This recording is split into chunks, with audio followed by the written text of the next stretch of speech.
Jai Gurudev, Jai Masters. There is a truth that is so powerful and so deep, and it's right in front of us, but we ignore it completely. I have trouble ignoring it. I'm going to tell you the truth. I look at pictures of the galaxies, and some people say, oh, isn't that pretty? It's not pretty to me. It's like, give me a break. 300 billion stars in one galaxy, and your sun is one of those. And there are 2 trillion galaxies. Just go out into space with your mind.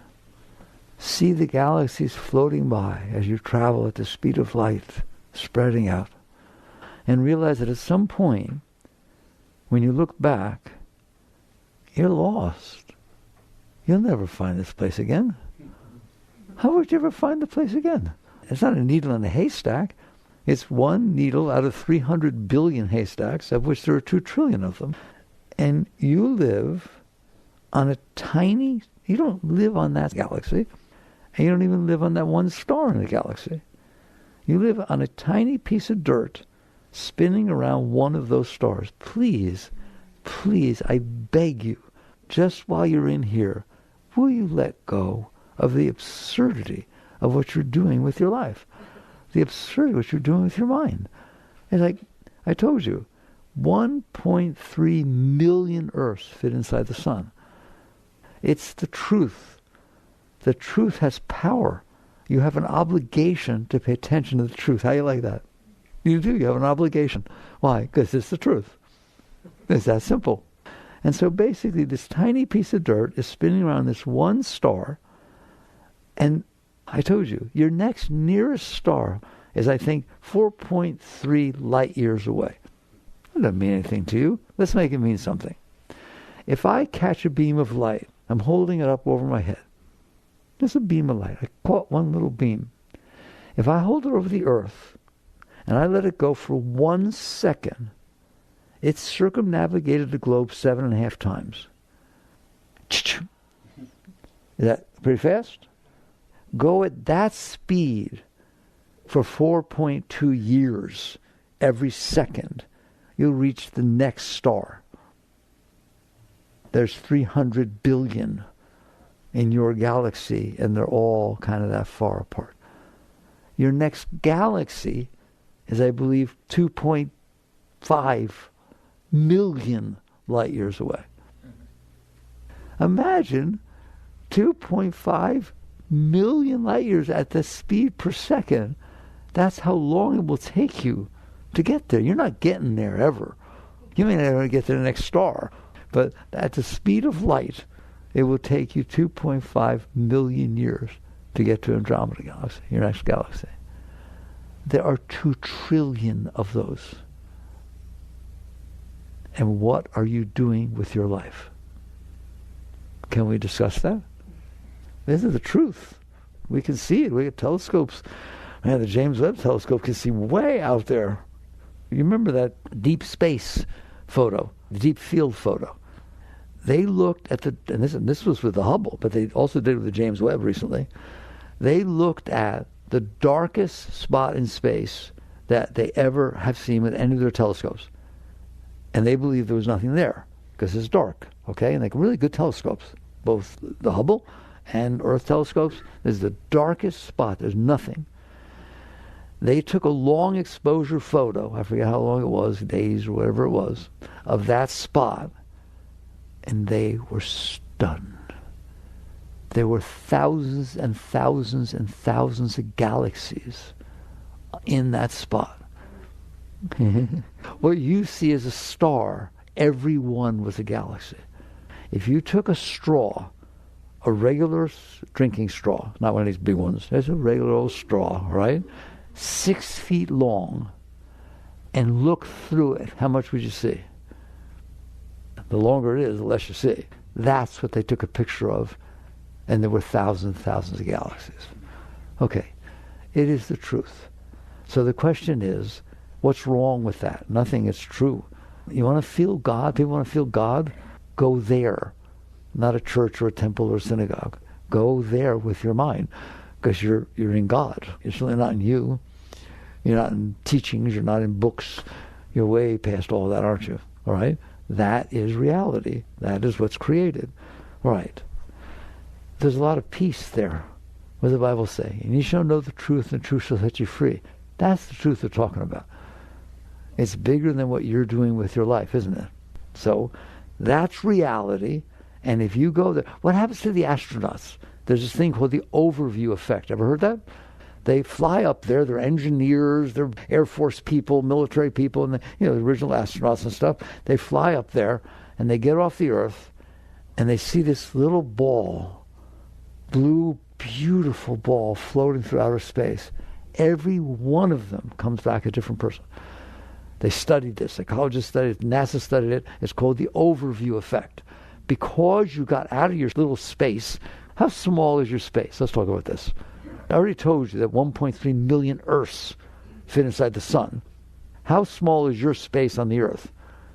Generally 6 feet by 3 feet, give a few inches. There. That's the space you take up on this thing that 1.3 million fit inside the sun, and that's 1 out of 300 billion. You're not taking up much space, are you? How much of your life is about your little space? 100%. Maybe we knocked it down to 99.999 because we had this discussion today. All right? Otherwise, it is about me. You want to know ego? Ego is not this egotistical, boisterous megalomaniac. No. That's just an extreme, messed up ego. Ego means I am thinking about me. Well, that's what I'm going to think about. How about the rest? Your mind just thought about the rest. I made you do it. Plus, it really wouldn't go out there, would it? It would go to a certain point and it would break. No, you can get it out there. I dare you. All right, meditation or some time. Just get off the stupid planet. The way I trained myself to do it way back in the early 70s is first I'd sit on top of the planet. It was like my chair. I'd sit up there floating through outer space, and I'm on this chair. I look around, and I see the stars and stuff like that, and then I do this bold thing. I throw myself off, like zip lining, except there's no line. I throw myself off the planet, and get scared at first, and then, go on, do it. It's a meditation. Float. You're fine. There's no gravity out there. Don't worry, you're not going to fall. And float. And then start going faster, and make it past to the sun, and then past the sun, and past all the planets. And then, that's a big deal, our solar system. It is not. Do you understand that? These tiny little balls around one star. Oh, there's 300 billion. I told you how far away the next star is. It's nothing. If the entire thing, y'all are worried about, atomic bombs and stuff, I don't want to tell you this. Nobody else will talk like this, but I will. If the entire Earth blew up, a few of the planets would adjust their orbit, and nothing else would make any difference. Nothing. I just told you how far away the next star is. I told you how far away the next galaxy is. It doesn't have any effect on anything. It's nothing. It's a piddly little drop in the nothing. That's what this is. Even your next galaxy, at 2.5 million light years, there's no way it's feeling a thing. Galaxies collide with each other all over the place. Supernovas blow up. Oh my God, giving off more power. We don't feel it. You don't feel anything. If the thing went away, it means nothing. It's just the truth. You don't like that truth, but you should like that truth. Why? Because it's the truth. And because it takes a real burden off of you. Do you understand that? It's just what's going on. Now, what happens to us, instead of us, let me finish, then float out there and start going faster till all the galaxies are flying past you. You're looking forward. I remember the first time I did it, I was always going forward, floating past the galaxy at the speed of light. Then I turned around. I couldn't find home. Well, how am I going to find it? Which galaxy? I had 2 trillion galaxies? I know you're 1 in a million, but how about 1 or 2 trillion? And then you got to find the galaxy, and you got to find the star. Not a chance, right? Get comfortable out there. Oh, I've never talked to you like this. Get comfortable not being able to find home. And then stay out there long enough to where you forget there was such a thing as home. Because there isn't. There's just a universe. all the time, everywhere. That's all there is, the universe. And then just float out there. And what you're going to do, you will start to, forget the overview effect the astronaut feels. You will start to feel your consciousness being freed from your mind. Because there's no reason for your mind to be thinking about anything. You hear me? You don't have a husband and wife or this or that, the children, thinking the body, the thing old and young, thinking the pain. There's nothing. You're just out there. Okay? And what will happen is the consciousness will let go of all that. It's not addicted to that anymore. And you're going to find out that your consciousness is who you are. You're still there, conscious. But you don't have all this stuff. It's called liberation. Freedom, real freedom. What stuff? The stuff. The stuff you carry around every moment of your life, don't you? What do I look like? What did I say? Oh my God, what happened 10 years ago? And why did she do that to me? I wonder if she still likes me. Oh my God, should I say something? Is this me? No one has stuff like that? You're carrying around all this weight, all this stuff. And you wonder why you're not okay. How can you be okay? You won't be okay. Go out there. I beg you. Just do it a couple of times a day. It doesn't take any time at all. And then float out there and imagine that's where you are. And it's the truth. And you don't have all this stuff. You have all this stuff. And what's going to happen is you'll experience yourself as consciousness, not as the thoughts, not as the body, not as this stuff. You're just the consciousness that's aware that you're there. And then it will happen. It's happened to great masters. You will feel it start to get pulled up. And now you can get close to God. You get close to what created all of this. Why is this all here? You're capable of reaching the highest states that could possibly be. Yoga has Master Yogananda used to talk about 2 states of samadhi. What's samadhi? That you completely, consciousness released itself from the body, from the thoughts, from the emotions. Those are just things you're paying attention to, aren't they? You do pay attention to your mind, don't you? You pay attention to your emotion. What if you didn't? What if you weren't pulled down into your mind? What if you weren't pulled down into your thoughts? What if you weren't pulled down into your emotions? You are pulled down, aren't you? You don't have to be. Deep meditation, you're not. And in the state I just told you, you're not. You're free. You're free of yourself. It's not freedom to do what you want. It's not freedom for yourself. It's freedom from yourself. Would you like to spend a moment being completely free and not having all this stuff pulling you down into it? All right? So I gave you an experiment you can play with. Nice meditation. Go out there. And as I started to tell you, Yogananda talked about, great yogis talk about 2 different states of what they call samadhi. What's samadhi? Where the consciousness has freed itself from being distracted by the body, by the mind, and by the emotions. So you pull back into consciousness itself. And he called it Sabikalpa Samadhi and Nirvikalpa Samadhi. I never talk about these things. I don't ever want to talk about these things. I want you to go there. I don't want you to know about them. Sabikalpa Samadhi is the state where you're out. You're completely out. And you can see the universe. There's still form. But your consciousness is not so distracted by you, not distracted by you at all, to where you're able to see the rest. Why can't you see the rest?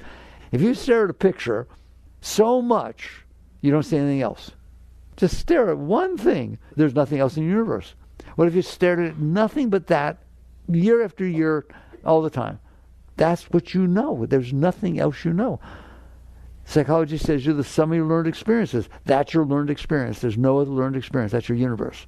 Now if somebody comes along and says, hey, hello, hits you on the head, you hardly feel it because you're busy staring. And Yoda's doing, okay, so he taps you on the toe. He's not tall enough for your head. And he just sits there and says, hey, wake up. Stop staring at her. Stop staring at the picture. Stop staring at that one knot in the wall. How? No. What are you talking about? That's who I am. I'm the one who stares at the knot. No, you're not the one who stares at the knot. Well, you're much bigger than that, okay? It's just that you're staring at it. And then he teaches you ways to not stare at it. You meditate. You go through all kinds of mantras and all kinds of stuff, right, to get yourself not to stare at the knot. And what's going to happen? At some point, it's going to go, oh, whoa, where'd you come from? I'm serious. Whoa, wow, I don't know you were there. That's Sabikalpa Samadhi. You stopped staring at yourself, not staring at the knot, staring at your thoughts, your emotions, your body, what you see through your senses. You are staring at that, aren't you? Guess what? Just like you don't need to stare at the knot, you do not need to stare at that. That is something you're doing. You're staring at it. What if you didn't? Whoa! And all of a sudden the whole universe becomes available to you. Not your house and somebody else. I took my mind off myself. I'm paying attention to her. We're not talking about that. We're bigger than that. When you stop staring at this, your consciousness is aware of all of it. Master Yogananda said when he entered his first time Savikalpa, he felt his body was the universe. All the galaxies were inside of him. He was spreading out at the speed of light on all the edges, and that's what he was. That's who you are. That's what you are. You do not have to stare at that knot in the wall, at your thoughts, and so on. Then the next state is Nirvikalpa Samadhi. I can't talk about it without crying.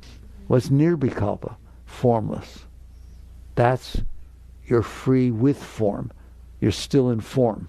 It's got a big form, all right?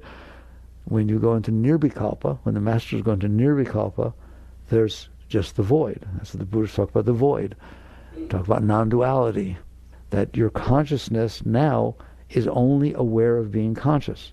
It's not aware of an object of consciousness, such as your thoughts or the galaxies. You're still the consciousness aware of that stuff, all right? Why can't consciousness just be centered in consciousness itself? And that's God. That's the unmanifest before creation was created. It's still there. So these are very, very deep yogi states. The great masters, Krishna, different ones, went into these states. They stayed there for days. Yogis, great yogis, the great masters, went into those states. All right? And Meher Baba was so deep that when he went to sleep, he had to have a disciple stand outside his doorway. It's a true story. Stand outside his doorway and look in periodically and make sure he was wiggling his big toe. Because if he didn't, he wouldn't be there in the morning. That's how tenuous his consciousness tied to his body was. When he reached the Nirvikalpa state, the total merger, and I don't want to scare you, okay? Here's the disclaimer. Don't worry, you won't go there. He said it took 5 years and 5 perfect masters to bring him back to where he could do his work within the body. Okay? You are a very great being. He is not any different than you. You're the exact same thing. But your consciousness staring at a knot in the wall, or consciousness staring at your body, at your thoughts, at your emotions, all the time, aren't you? And he wasn't. He wasn't staring at it all. You know who else wasn't? Christ. My Father and I are one. Okay? God's the size of a body? No. He's the size of God. The consciousness is not staring at this. It's liberated. That's liberation. These are great words, but I never talk to you at this level, and nor will anybody else. But you should understand. All right? It's called Jivan Mukta, a liberated soul. You're free. You're out. You can come back. Somebody once asked Meher Baba. Meher Baba was an avatar. Meher Baba was a very, very great being. Yogis come in different flavors, different heights. Most people who say they're yogis, they're not that kind of yogi. All right? Most people say they're enlightened. They had a nice experience. And so you have an experience. That's wonderful. Guess what? This is how you tell people, I had this amazing experience. You mean you're not there now? It didn't become the state of your being? No, it was an experience I had. Okay, mazel tov. And that is not enlightenment. A truly enlightened being doesn't come back. I told you that the other day. It really blows my mind. I'm not a Bible studier. I read the Bible once in 1971 or 72. But different things just, when I talk, they come back, all right? There is a line in the Bible, I think it was John the Baptist who said it, when he was baptizing. And he said, to him to whom you see the dove descend and remaineth there, to him is given the power to baptize with the Holy Spirit. That is so yoga. That is so yoga. That's just unbelievable. What do you mean the dove? Shakti, the spirit, the consciousness, the force of creation. That's what they mean by spirit. But it didn't say, come and have an experience. The line I love, and remaineth there. Wow. It means it's not an experience you had, it's a state you're living in. When Yogananda came to America, back in 1920 with a turban on his head, hardly spoke English, he said, Christ belongs to the yogi. Whoa. You want to know what? Christ belongs to the yogi. That's what yoga's about, the merger state. My Father and I are one. And so basically, when the Shakti, when the divine consciousness, which is what you are, is no longer being distracted strictly by yourself. It's able to feel itself as itself. And it feels all this power, all this Shakti, all this spirit, call it whatever you want. All right? It's yoga. So first of all, I want to get this straight. It's you. We're not talking about somebody else. Are you conscious? Are you conscious? How do you know? There's no answer to that, right? Are you in there? How do we do it that way? Are you in there? You sure? You sure you're in there? You're conscious because you're conscious of your thoughts. You're conscious of your emotions. You're conscious of what you see through your eyes. If you're not conscious, you're not there. You are conscious, aren't you? Were you conscious when you were little? See? That's who you are. Did your body look like it looks now when you were little? But you were looking, weren't you? Have you been in it the whole time? You sure? Wake up. You're a great being that is staring at something not so great. How's that? It's called a human. You are not only human. You are consciousness, divine consciousness, awareness, staring at a knot in the wall. That's basically what we are. Okay? So basically, there are these great, great states. Those are truths. Some are truths today, aren't we? Okay? And you can go into these states. You are these states. No, by the way, I don't want you to go into them. I want you to stop not being in them. That's what I've been teaching you lately. You don't go to God. You don't go to God. You stop leaving. Do you understand the difference? I'm sitting in this chair, staring at that knot, and the Guru wakes me up, right? I don't come back to the chair. I never left, did I? I never left the chair. I'm sitting in the chair staring at the knot, but I stared so much that I identified my entire life as that knot. Then I can't say, go back to the chair. Stop leaving the chair. You're leaving it with your mind. You're leaving it with your consciousness. So you say, go back to God. No, stop leaving. You're there already. That's a nice thing I'd like to tell you. You're the highest being on the face of the earth. Okay? Again, did Christ say, what I am, you can't be? No, he didn't say that. He says, I sit by the throne of my Father. That's a state of consciousness. As I sit by the throne of my Father, so you shall sit by my throne. And these things that I do, you shall do these and even greater things.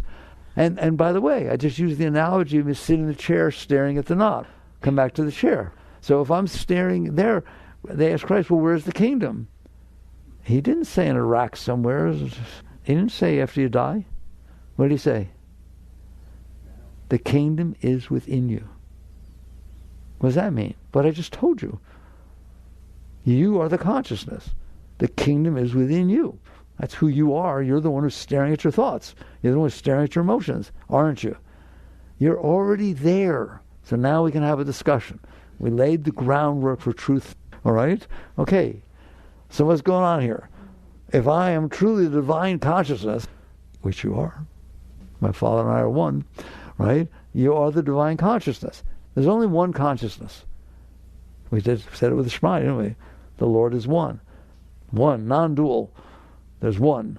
But I see lots of things. Yeah, but you who sees them is one. It's always been you. That's the place you can touch the one you understand. I asked you a question. Weren't you there yesterday? Were you there yesterday? How do you know? Don't answer me. You can't answer. You understand that?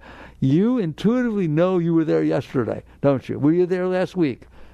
Were you there a year ago? Were you there 5 years ago? You understand that? You have been in there the entire time. But I changed. You did not change. What you looked at is changing. Your body is changing. Your thoughts are changing. Your emotions are changing. The scenery in front of you is changing. You who sees all that stuff, you are not changing. You have never changed. You will never change. You are in there. You have parents that are older. Okay? I'm losing my memory. How do you know? Somebody knows.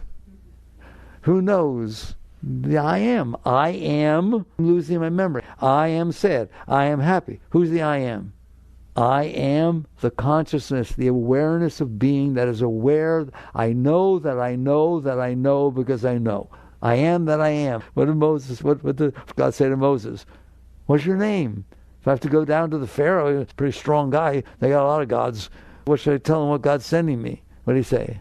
I am that I am. I am that I am. Everything is telling you the exact same thing. Every tradition, every religion, everything. All the great beings. Okay, so you're in there. You are the consciousness.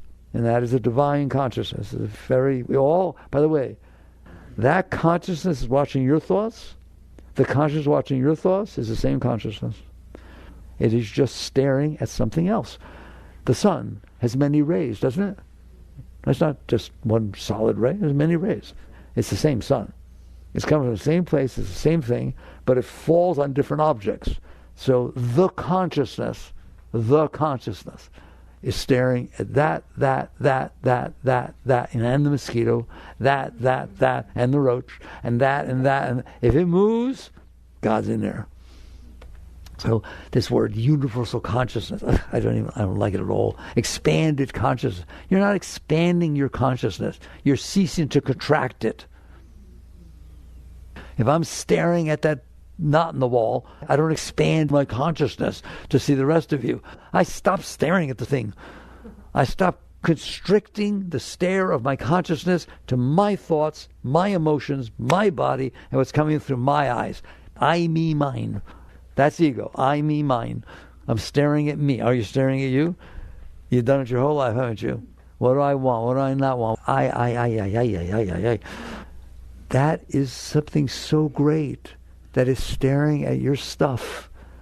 So now we're going to get down to spiritual growth. First, what does spiritual growth mean? Stop staring at yourself. And you're going to find out that the one that was staring is very, very great. What Muktananda is saying. Meditate on the self. Honor and worship your own inner being. God dwells within you as you. That's what Christ taught you, as what Buddha taught you, as what every great being has taught you. You are it. But you are staring away from yourself. You are staring down at your thoughts, at your emotions, at your body, and out at the world that comes in through your senses. So you feel individual. If I stare at the knot, that's an individual knot. It says you're staring at one thing. You who's staring are not what you're staring at. You who's looking at it are not what you're looking at. You are the seer. That's called that also, the seer. The one who sees. That's who you are, the one who sees. All right. Now, what do I do about all this? Because I'm having trouble with my life. My son's not doing what I want to do. I didn't get into this college I want to get into. I'm like the greatest thing, and my finger hurts. Oh my God, I bent it. And like I am my body, I am my thoughts, I am my emotions. All right. And then what happens is, that's like the fall from the garden. You fell from the state of great consciousness, divine consciousness, down into your thoughts, into your emotions, into your body, didn't you? And now what happens? Because you can't handle, it's not so pleasant staring at the knot. It's not so pleasant staring at those thoughts, is it? Okay? Not so much fun staring at those emotions. It's not all that fun to hang out with this body getting old and its aches and pains and sicknesses. Okay? Now what do? I love it. This is the final fall from the garden. So I'm staring at something and I'm not okay. I'm okay with the thing I'm staring at. It's not, by the way. You are always okay. I told you once, and I get in big trouble. No one is depressed. They are staring at a dark part of their being. If they were to stop staring at it, they would be fine. I wish I tell that story in Untethered Soul. Somebody's girlfriend leaves them, boyfriend or girlfriend leaves them, and they're dumped, and they're so depressed, and their heart aches, and they don't even get out of bed, and they're not cleaning anything up, and they don't shower, and they don't want to talk to anybody, they don't answer the phone, and it's been going on for weeks. They're depressed, period. And the phone rings, and somehow they say, oh, it's a stupid thing, tell them, leave me alone, and it's the girlfriend. Hello? George? Oh my God. I am so sorry. I was so stupid. You're the most important thing to me. I never realized how much I love you, but I miss you so much. Please forgive me. Can I come back? How you doing? Are you depressed? No energy. Can't do anything. Can't think straight. You're up, running around. She's coming over. You're cleaning up, taking a shower. Have I told the truth? All right. Then when you say, I am depressed, you just defined yourself, the I am, as depression.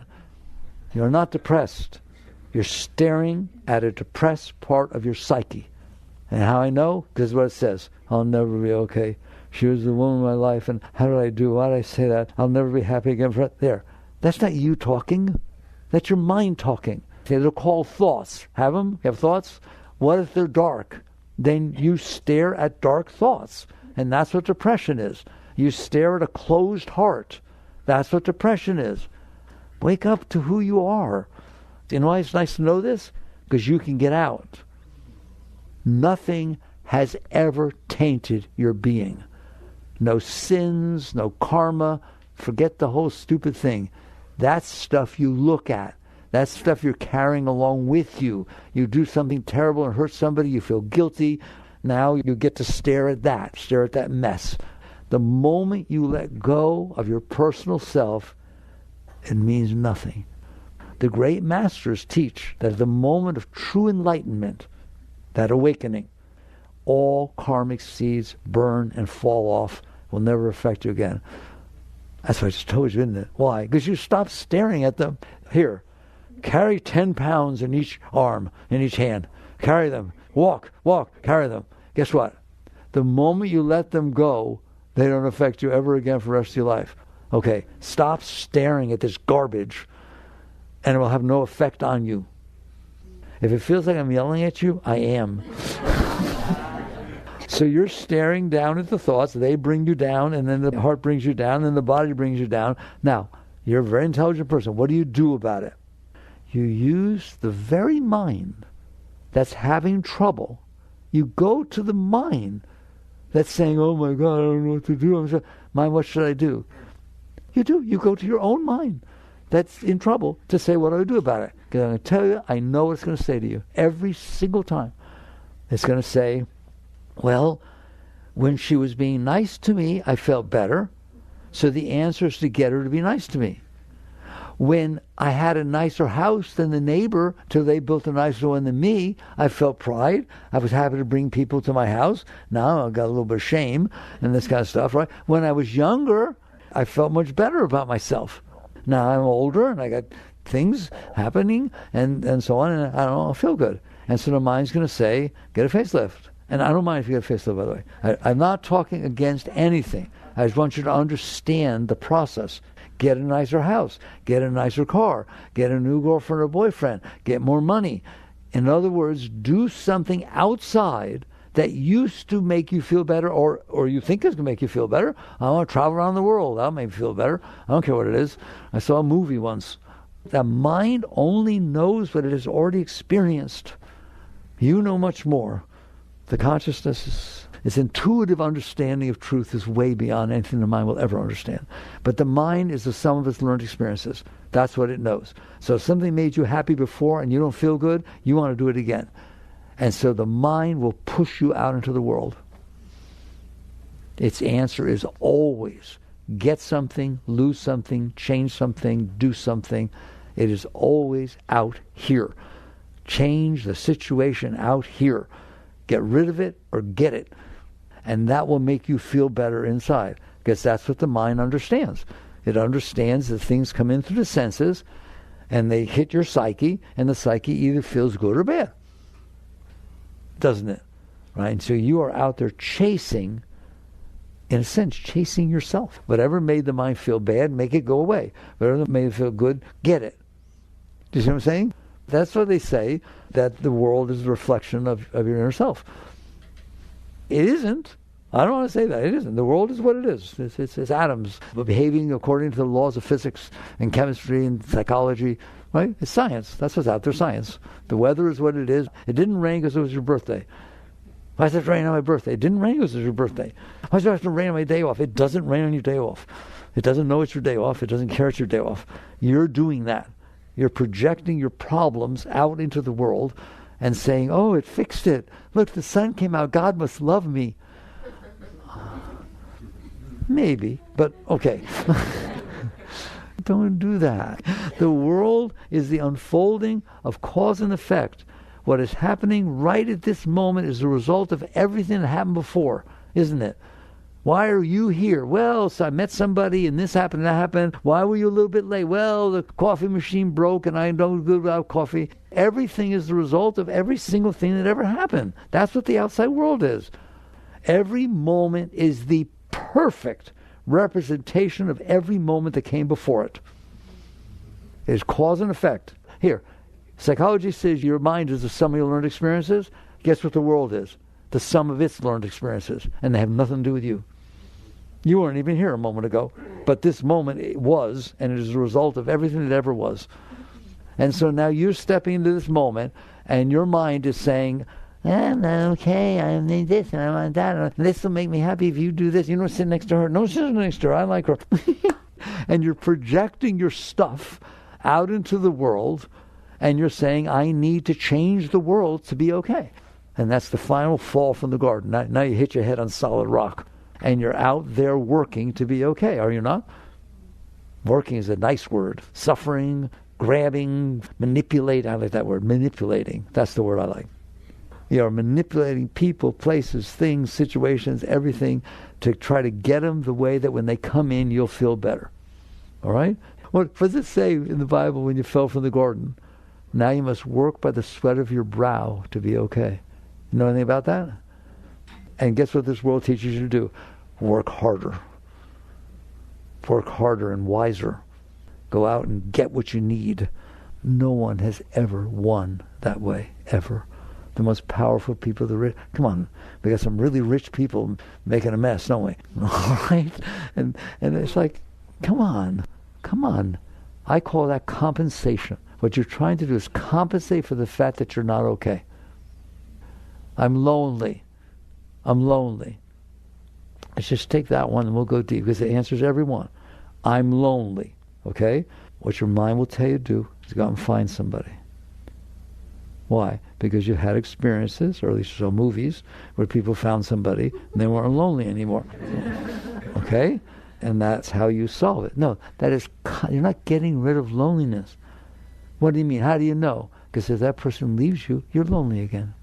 And maybe you're even more lonely because you felt what it was like to not have to feel lonely. But you're still lonely. You just put something on top of it. The loneliness is what made you go get this thing. You took it and put it on top of the loneliness. As long as you have this thing, you won't feel as lonely. But the moment the thing does anything that you don't like, you feel lonely. Or you feel you got the wrong thing. I'm not supposed to feel lonely when I come home. I used to get excited. I need to find a new one of you. Have you ever said this relationship is not working anymore? What does that mean? It's not working. What was it supposed to do? It was supposed to compensate for the fact that I'm not okay. It's not doing it anymore. I didn't feel love. It was supposed to make me feel love. I felt insecure. I was supposed to feel not insecurity anymore. I didn't feel supported. And I felt supported. Now I don't feel supported. I don't feel the love. I don't feel, the specialness and so on.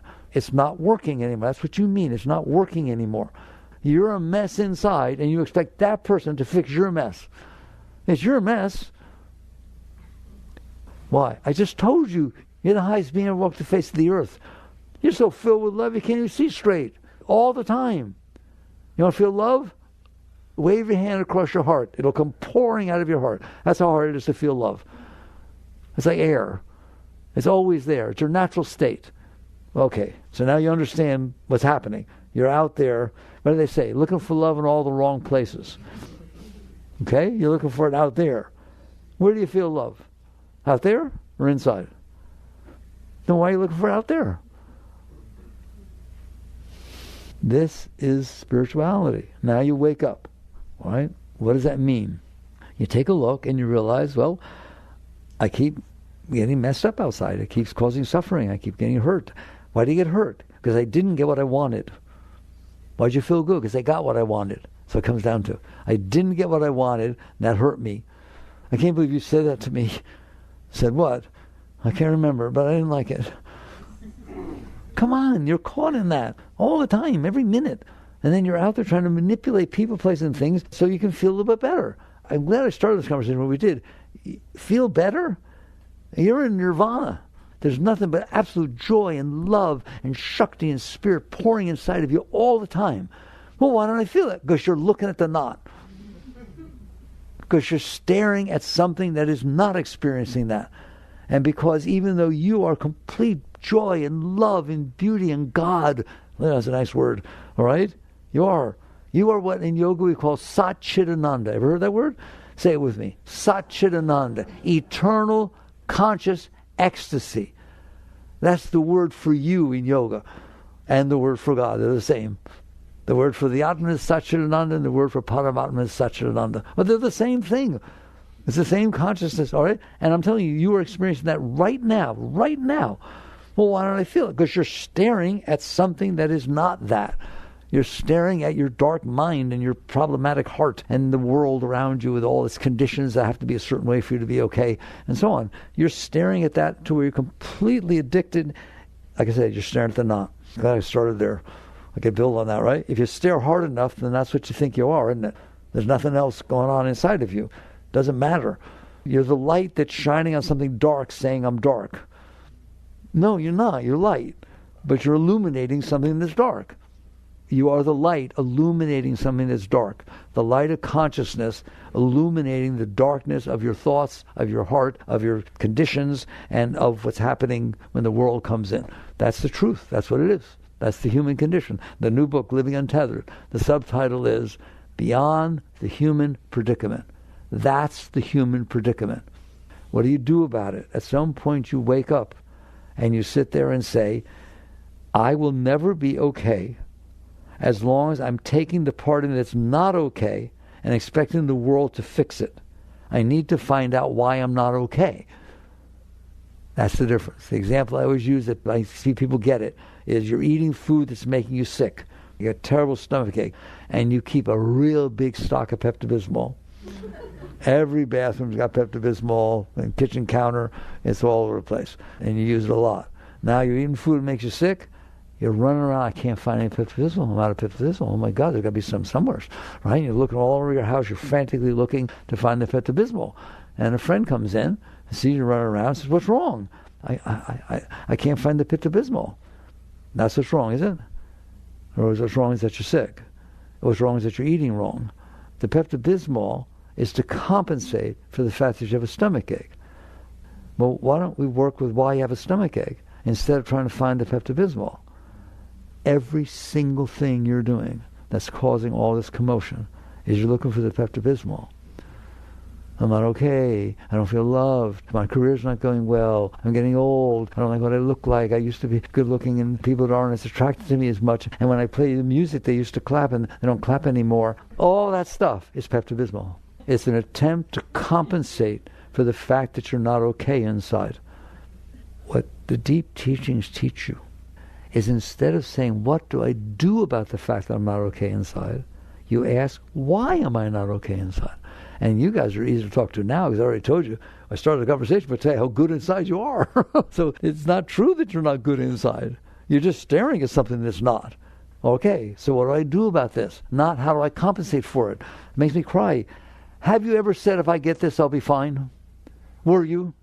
For how long? If she loved me, I'll never need another thing the rest of my life. We could live outside in the rain, in a tent. That's all I ask for, all right? It's like you're not okay. You found something that compensates for it temporarily. And, hey, have you ever heard of the word divorce? No, seriously. You heard the word divorce? Okay, I want to ask you a question. What percentage, or I'll get it down to a number, how many people, when they're standing at that altar to get married, have a plan to get divorced? None. None. What happened? Oh, it ceased to compensate. It was compensating perfectly, and it seemed like it was going to compensate perfectly forever. That's why I signed the license that said, for better or worse, for all eternity till death do us part. I love it. We're a very funny species. What happened?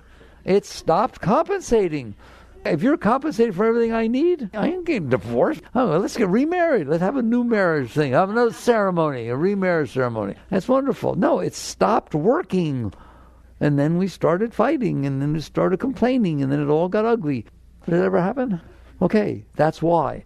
So a great being wakes up enough to sit there and say, it is not about saying, I'm not okay inside, what do I do about it? It's about saying, why am I not okay inside? Why am I not okay inside? Why am I not okay inside?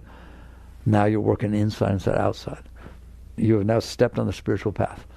It is not about attracting to yourself what you want. It's about finding out why you have wants, because you don't. You're the greatest being to walk the face of the earth. You're filled with love and joy all the time, but you're staring at something that is broken. And so basically, then what does it mean? I'll do it real quick. I only have a few minutes left. Why am I not okay inside? Because you're blocked. Why don't I feel the Shakti? Why don't I feel this upward rush? Master said, Yogananda said, there's a river of joy flowing inside of you. Well, why don't you feel the river of joy? For the same reason that downstream from the Hoover Dam doesn't see the Colorado River anymore. Because there's a dam that blocked it. Is it still there? Is the river still there? Yes. But the dam is blocking it. Is the river trying to flow? You bet. They have people maintaining that dam every second. All it has to do is make a little hole, and it starts to break apart. Why? That river wants to keep going, doesn't it? It wants to flow. Christ said, I stand at the door and knock. Whoever will open, I will enter. That's what the Colorado River says. I stand at the dam and push. Give me an opening, I'm coming through. Wow, isn't it neat? You're blocked. That's why you don't feel the energy. It's not that you're not the right person. It's not that you're not this, not that you don't have a career. It's not that. Those are compensation things. It's not that you don't have the Pepto-Bismol. It's that you're doing things that make you be sick. Well, how did I get blocked? Thank you. I thought you'd never ask. Why would you block God? Why would you block this ecstasy? Because what happened is throughout your life, different things have happened that didn't feel good. I said, some days it rains. Something hit your arm. Things happen. Does every single thing feel perfectly good all the time? No. But does it last? No. Somebody hit your arm, it hurts for a minute. Somebody says something, it didn't feel good. But you didn't let it go, did you? You kept it. You resented it. You stored it inside of you. Freud talks about suppression and repression. I just call it resistance. Like repression and suppression, we call it psychological problems. Resistance is a spiritual problem. Anything you resist. Hey, Sally, how you doing? Sally's your friend. She doesn't say hello. What's going on here? I don't know. There's 8.5 billion people on planet Earth. One didn't say hello. Neither did the rest. But you can't handle it. You need to figure out why she didn't say hello. What's happening? She's not your friend anymore. Did somebody tell her something about you? And you suppress it. You hold it. You hold it inside of you. How do I know? Because when you see her next time, you don't feel the same as you felt before that happened. In fact, you don't even want to see her. You'll walk around. I'm not going to see her. Please listen to me. Those are blockages. What's a blockage? You just stored something inside of you that you didn't like. Will it come back up? It comes back up all the time. You think about why it's Kelly and I say, look, and that's just Sally. What about your parents' divorce? What about your divorce? What about this? What about that? What about you didn't get the job you wanted? What about you didn't get the corner office? What about the fact you didn't get the raise and somebody else did? What about every single thing that happens every single second that you can't handle? What do you do with stuff you can't handle? You push it away. That is blocking the flow of the Shakti. How do you know? One, just store another one. See how you feel. See how your dreams are. Have an event happen that's bigger than not saying hello. And see how you feel in the morning. See how you feel in the afternoon. Can it affect you? Can it affect how your body feels? Can it affect how your thoughts go? Can it affect your emotions? If somebody says something that you didn't like, here, put some food into your mouth that doesn't taste good. What do? You spit it out. Somebody says something you don't like, let it go. If somebody's in a bad mood and they say something to you that's not nice, that you don't like, if you keep it, you're in trouble and they're in trouble. You just took negativity, stored it inside of you, so it bothers you, and then you're going to talk badly about them to everybody. You can't believe what he said to me. So now you store this stuff inside. You could have let it go. What do you mean? Somebody says something, it doesn't feel good inside. Lots of things you can do. Do a mantra, neutralize it, breathe, let go. Just sit there and say, into every life some rain must fall. I learned to say. I don't say it anymore because it's very natural to me. But I remember when I learned it. Ever heard of yin-yang? That there's this balance in the universe, and there has to be, for every yin is yang, it bounces, it orbit, planets stay in orbit, centrifugal force, gravity, day, night, everything. There's opposites. And I found out that if it's true that it's yin-yang, that if I always get what I want, if God's always giving me everything I want and so on, it's not going to work. He doesn't get to do that. So what God does is he packages up the downside into this little moment and says, I want to give you everything, but I have to do this. Okay? And guess what I say? Bring it on. Bring it on. Let's just get it over with. Go on, bring it on. So that anything that's harmful or hurtful gives me the payment for all the things that's beautiful. I get to have everything. That's a nice way to look at it, isn't it? Okay? Let it go. And then you won't stored inside of you. Then they won't come back. Then you don't have to make somebody eat their words. Who said that? Christ. That's what he meant by turn the other cheek. It's not a physical thing. It was said unto you, an eye for an eye, a tooth for a tooth, but I say unto you, resist not evil. If someone slaps you on one cheek, give them the other one. Let go. In other words, don't store this stuff. Don't store it in there. He said, do not go to sleep at night while having an argument with your neighbor. Let go. Work it out. Don't store this stuff inside. Wow, isn't that beautiful? So that's what happened. You did store this stuff inside. You know you did big time. And you do it every day of your life, and you did it with big things, and you got all this stuff stored, and there's all kinds of stuff you want to think about. Okay? It's got to go. It's got to go. And as it goes, I said there's two ways you're going to find out that there's Shakti underneath that stuff. One is the more stuff you put down there, the more dark you get, the less energy you have, the more things you're afraid of, all right? And then you'll find out when you go the other way, the more you let go of, all of a sudden there's this energy flowing inside. It's just unbelievable. Like if you're in love and you love somebody so much, and then they say something or do something that you didn't think they would do, hold on to it. Say how much you love them. Let it go. The love will come right back. You are blocking the flow of your Shakti with this stuff you're storing inside. Let it go. Now we can close. You know my teachings. Every day, the driver in front of you, the weather, practice letting go. With the tiniest things, practice letting go. They matter. Just practice letting go. The new book, Living Untethered, goes many techniques. Practice letting go. You can practice the piano. Practice letting go. You'll get better at it. And then bigger things will have you let go. And next thing you know, you let go of stuff that's already in there. And next thing you know, you let go of some big stuff. Big stuff hurts, doesn't it? Oh, it comes up, all the stuff. Let it go. Relax. Release. Let it go. And you're going to get filled with Shakti. You see your face will glow. Don't worry about how old you are. You'll be beautiful. Just keep letting go. And what will happen is this energy that's blocked inside of you will cease to be blocked. It will start to merge with the energy that's above. It'll raise your consciousness, raise your being, and you'll just get higher. Every single day, when you go to bed at night, you should be a higher person than when you woke up in the morning. Every day, because you let go of the garbage that was coming up. And then people say, how do I know what to let go of? It will let you know. Won't it? Well, what happens if something really, really big and it hurts so, and I just can't let it go? Just do your best. Just do your best. That's all. That's all can be asked of you. Just do your best. Don't push it back down. Don't push it back down. I beg you. You don't want it in there. Just try to relax. But I can't do it. Fine. Just do the best you can. A little piece will come up. It'll come up again. Don't worry. You get another chance, won't you? Trouble is you don't want to deal with it. You do want to deal with it. That's the moral of this entire talk. You do want to deal with it. I promise you, you want to deal with it. You will never have another problem for the rest of your life. But why would I do anything? If I'm filled with love and joy and ecstasy, why do I get out of bed? Why do I go to work? Why do I have children? To express the beauty that you're feeling. That's a whole other reason to get up in the morning. Whole other reason to go to work. Whole other reason to get married. Whole other reason to have children. Whole other reason to do things. Because love wants to express itself. Inspiration wants to create and do. When you're filled with it, filled with love, filled with Shakti, filled with spirit all the time, literally flowing up inside of you every second of your life, just pouring like rivers, pouring inside of you. It wants to express itself. Now you're a giver. The highest life you can live is that every single moment that passes in front of you is better off because it did. Can't get better than that, can you? That's how you get. I don't need anything, so you're giving. And they don't even think you're giving. It's just flowing out. Nothing can stop it. So we went the whole way from who you really are. You're a very great being. Baba used to hit the microphone at this point. He'd say, don't be a beggar. He knew who he was, and you knew you were that. Okay. Thank you for listening. Jai Gurudev.